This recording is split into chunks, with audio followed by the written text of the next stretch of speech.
Nate Man at Baby Blood. Nung hindi pa sila sikat. Everything dead. Every option. Mas gusto kita, ikaw gustong usap ay lakas mo magsalita. Kasi alam mo naman kung ano laro ba yung pinasok mo. Tinatabi si Shabulo. Gusto mo ba sa kanya sumunod? Di ako sus sabi kay Angel. Pero bakit sa siya lumod? Paliwanag ni Nate Man.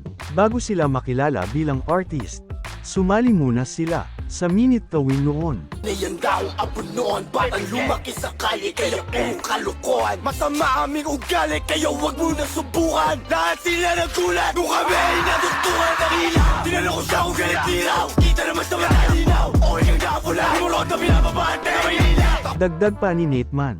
Nararamdaman niya na para daw sila sa harap ng camera at hindi audience. Inutang pa ng parents niya yung pamasahe para lang makapag-practice sila at makapunta sa studio ng ABS-CBN. At kasabay pa nila sa practice yung mga sikat nung panahon na yun. At muntikan na rin makapasok sa Going Bulilit si Lero or Baby Blood. Pero dun pa rin pala ang tadhana namin maging bida sa tapat ng camera. Dito parent naman sila. Parang artista sa music industry. Kung gusto mo ng ganitong usapan, please like, share and subscribe para update ka sa mga bagong video natin. Malaking tulong na ito sa aming mga content creator. Maraming salamat po.